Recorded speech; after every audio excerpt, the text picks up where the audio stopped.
Inside खबरों के लिए सब्सक्राइब करें फ्लेम मीडिया और उसके बाद बेल आइकन को प्रेस करें ताकि सबसे पहले आपको मिले एक्सक्लूसिव खबरें।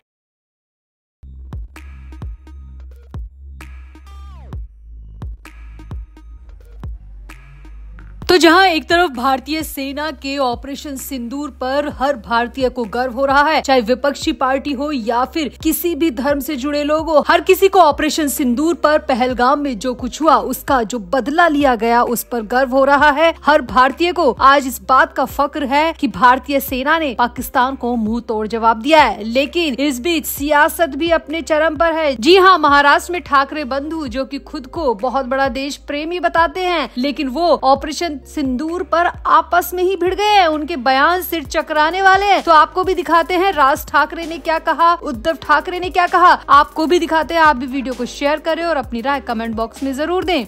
तो भारतीय सेना ने आधी रात में पाकिस्तान पर जो हमला किया उसके बाद हर किसी भारतीय को फख्र का एहसास हो रहा है। इस हमले में पाकिस्तानी गुनहगारों के 9 ठिकानों को तबाह कर दिया गया, कई गुनहगारों को मार दिया गया। इस अभियान को ऑपरेशन सिंदूर का नाम दिया गया है क्योंकि पहलगाम में हमारी 26 बेटियों का माओ का सुहाग इसी पाकिस्तान की तरफ से उजाड़ा गया था, इसीलिए इसे ऑपरेशन सिंदूर नाम दिया गया। अब इससे पूरे देश में खुशी की लहर है, लेकिन राज ठाकरे और उद्धव ठाकरे के दिलो दिमाग में कुछ और ही चल रहा है। राज ठाकरे कुछ और कह रहे हैं जबकि उद्धव ठाकरे कुछ और कह रहे हैं। दोनों की बातें सिर चकराने वाली है। दरअसल उद्धव ठाकरे की पार्टी की तरफ से इस हमले पर प्रतिक्रिया दी गई, जिसमें उद्धव ठाकरे की पार्टी की तरफ से कहा कि उन्हें भारतीय सेना के इस कदम पर गर्व है। उद्धव ठाकरे की पार्टी ने इसे गर्व की बात बताई, लेकिन वहीं राज ठाकरे ने इसके उलट एयर स्ट्राइक को बिल्कुल भी सही करार नहीं दिया और इसे कायरता वाली बात कह दी। राजनीतिक हलकों में ठाकरे बंधुओं के एक साथ आने की चर्चा पहले भी होती रही है, लेकिन ऑपरेशन सिंदूर को लेकर उनके विचारों में कोई समानता नहीं दिखी क्योंकि राज ठाकरे ने कहा, मुझे नहीं लगता कि हवाई हमला करना सही है। हालांकि उद्धव ठाकरे की पार्टी ने इस हमले को गर्व का विषय बताया है। उद्धव ठाकरे की पार्टी की तरफ से भारतीय सेना की बहादुरी को सलाम किया गया है। उन्होंने कहा कि भारतीय सेना ने पाकिस्तान में जाकर पहलगाम के गुनहगारों के ठिकानों पर हमला करके बहुत अच्छा काम किया। ये गर्व करने वाली बात है। पहलगाम में 26 महिलाओं के सिंदूर को पोंछने वाले आतंकियों को मारकर सेना ने बदला लिया है। उद्धव ठाकरे की तरफ से ये भी कहा गया कि पाकिस्तान के स्लीपर सेल को खत्म करना चाहिए, इससे आतंकवाद को पूरी तरह मिटाया जा सकता है। भारतीय सेना हर तरह की परिस्थिति में निपटने में लिए सक्षम है। ऑपरेशन सिंदूर ने ये दिखा दिया कि भारतीय सेना कितनी बहादुर है। वहीं राज ठाकरे की तरफ से कहा गया कि युद्ध आतंकवाद की समस्या का समाधान नहीं है और सरकार को आतंकवादियों को खोजकर उनके नेटवर्क को खत्म करना चाहिए, न कि निर्दोष मासूम लोगों पर बमबारी करनी चाहिए। राज ठाकरे ने कहा कि सरकार से सवाल पूछा जाना चाहिए कि आखिर पहलगाम में आतंकी हमला क्यों हुआ। सरकार को इस पर जवाब देना चाहिए, लेकिन सरकार सबका मुंह बंद कराने के लिए रातों रात पाकिस्तान पर बॉम्ब पे बॉम्ब गिराई जा रही है, जो कि पूरी तरह गलत है। राज ठाकरे ने कहा कि हवा में जाकर किसी देश पर मिसाइल गिराना, बॉम्ब गिराना ये बिल्कुल भी सही नहीं है क्योंकि ऐसे में अक्सर निर्दोष लोगों की ही जान जाती है, बेगुनाह लोग ही मारे जाते हैं और वो आतंकवादी फिर से बच जाते हैं। इसीलिए राज ठाकरे ने कहा कि मैं इसकी सराहना नहीं करता, बल्कि मुझे ये स्थिति पूरी कायरतापूर्ण लग रही है। जहाँ पर आपको पहलगाम पर जवाब देना चाहिए था, आप कुछ और ही कर रहे हैं। यानी कुल मिलाकर राज ठाकरे का बयान पूरी तरह अलग है, उद्धव ठाकरे का बयान पूरी तरह अलग है। जहां पर इन दोनों के साथ आने की चर्चा चल रही थी, वहीं पर ऑपरेशन सिंदूर पर दोनों की राय बिल्कुल अलग अलग है। जिस ऑपरेशन सिंदूर पर हर भारतीय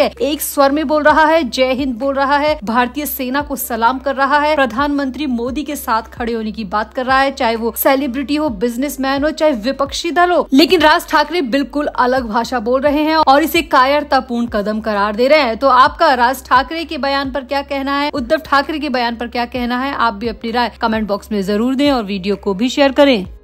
तो संजय राउत ने एक प्रेस कॉन्फ्रेंस में तंज कसते हुए कहा कि पहलगाम हमले को 2 हफ्ते गुजर गए, लेकिन सरकार के चेहरे पर चिंता नजर नहीं आ रही है। इसके अलावा भी संजय राउत ने सरकार पर, केंद्र सरकार पर बहुत सारे अनगिनत आरोप लगाए। अब इस पर महाराष्ट्र सरकार में मंत्री नितेश राणे बुरी तरह बिदक गए। चिंता की बात सुनते ही नितेश राणे आग बबूला हो गए और वो सीधे संजय राउत को जवाब देने पहुँच गए। नितेश राणे ने भी तुरंत मीडिया को बुलाया और संजय राउत को जवाब देने के लिए ऐसा बयान दे दिया जिसके बाद तो राउत की बोलती बंद हो गई। दरअसल संजय राउत ने सरकार के चेहरे पर चिंता की बात कही थी, तो इस पर नीतीश राणे ने कहा कि संजय राउत तो सुबह उठकर हमें चाय देने आते हैं, जो उन्हें दिख रहा है कि हमारा चेहरा कैसा है, हमारा चेहरा कैसा है, कितनी चिंता है, ये सब हमारी बीवियों पर छोड़ दीजिए। हमें कितनी चिंता है ये हम अच्छी तरह जानते हैं, देशवासी अच्छी तरह जानते हैं। तो यहाँ पर नीतीश राणे ने संजय राउत को बुरी तरह फटकार दिया और कह दिया कि वो हमें सुबह उठकर चाय देने नहीं आते, जिससे उन्हें मालूम चले कि हमारे चेहरे पर चिंता है या नहीं है। हमारे चेहरे की चिंता देखने के लिए हमारे घर में हमारी बीवियां बहुत हैं। नीतीश राणे ने आगे कहा कि देश की जनता जानती है कि बीजेपी इस देश की कितनी चिंता करती है, इसीलिए उन्होंने प्रधानमंत्री नरेंद्र मोदी को बार बार चुना, उनको और उनके मालिक संजय राउत को घर पर बिठा दिया। नीतीश राणे ने संजय राउत से ही सवाल कर दिया कि उद्धव ठाकरे विदेश से वापस क्यों नहीं आ रहे हैं, इसका जवाब दीजिए। नीतीश राणे ने कहा कि आपने तो सरकार पर सवाल उठा दिया, लेकिन उद्धव ठाकरे को इतनी चिंता भी नहीं है कि देश में इतनी गंभीर स्थिति बन गई है, देशवासियों पर खतरा आया है, लेकिन उन्होंने एक पोस्ट तक नहीं किया। ये लोग क्या पीएम मोदी और अमित शाह पर सवाल उठाएंगे? नीतीश राणे ने कहा कि देश पर इतना बड़ा संकट आया है और उद्धव ठाकरे अपने परिवार के साथ मौज मस्ती करने के लिए यूरोप ट्रिप पर गए हैं। इस पर संजय राउत बात क्यों नहीं करते? इस पर संजय राउत क्यों नहीं कहते कि उद्धव ठाकरे को कितनी चिंता है पहलगाम में हुए हमले को लेकर? यहाँ आपको बता दें, इससे पहले एकनाथ शिंदे के नेता मिलिंद देवरा ने भी यही सवाल खड़ा किया था। उन्होंने कहा था कि जब पहलगाम में हमला हुआ तब उद्धव ठाकरे यूरोप में छुट्टियां मना रहे थे। इसके उलट शिवसेना प्रमुख और महाराष्ट्र के डिप्टी सीएम एकनाथ शिंदे ने उसी दौरान पीड़ितों की मदद के लिए त्वरित एक्शन लिया और वो खुद श्रीनगर पहुंच गए और महाराष्ट्र के 500 से ज्यादा पर्यटकों को सेफली उनके घर पहुंचाया। लेकिन उद्धव ठाकरे अपना ट्रिप कैंसिल करके वापस महाराष्ट्र नहीं लौटे। और अब नीतीश राणे ने भी संजय राउत को उद्धव ठाकरे का नाम लेकर ही चुप करा दिया और कह दिया कि सरकार की चिंता की बात न करें, आपका खुद का नेता परिवार समेत यूरोप के ट्रिप पर है, यूरोप में घूम रहा है और आप हमारे ऊपर सवाल उठा रहे हैं। आपकी इतनी हैसियत नहीं है कि आप पीएम मोदी और अमित शाह पर सवाल उठाएं। यहाँ आपको बता दें कि उद्धव ठाकरे गुट के संजय राउत ने हाल ही में बयान दिया, जिसके बाद ये बवाल मचा। संजय राउत ने कहा कि हमले में मारे गए 26 निर्दोष लोगों की 13वीं भी हो गई है, लेकिन हम लोग अब तक इंतजार कर रहे हैं कि पाकिस्तान से बदला कब लिया जाएगा। वहीं उन्होंने ये भी कहा था कि जब पाकिस्तान से बदला लेने का दिन आएगा तब हम सरकार के साथ खड़े होंगे, लेकिन इस वक्त अमित शाह को अपनी गलती मान लेनी चाहिए और पद से इस्तीफा दे देना चाहिए। अब संजय राउत की इन्हीं बातों से नीतीश राणे बुरी तरह चिढ़ गए और खासतौर पर चिंता वाली बात से नीतीश राणे बुरी तरह बौखला गए और उन्होंने संजय राउत की बोलती पूरी तरह बंद कर दी, उद्धव ठाकरे का नाम लेकर, उद्धव ठाकरे के यूरोप ट्रिप का नाम लेकर। तो आपको क्या लगता है, वाकई में देश में पहलगाम के गुनहगारों पर कोई बात नहीं कर रहा? सबक कैसे सिखाना चाहिए, क्या बदला लेना चाहिए, इस पर कोई बात नहीं कर रहा। अगली बार ऐसा हमला होने से कैसे बचे, इस पर कोई बात नहीं कर रहा। सब बेफिजूल की राजनीति में उलझे हुए हैं, एक दूसरे पर आरोप प्रत्यारोप करके सब लोग खुश हैं। आपको क्या लगता है? आप भी संजय राउत और नीतीश राणे दोनों के ही बयान पर अपनी राय कमेंट बॉक्स में जरूर दें और वीडियो को भी शेयर करें।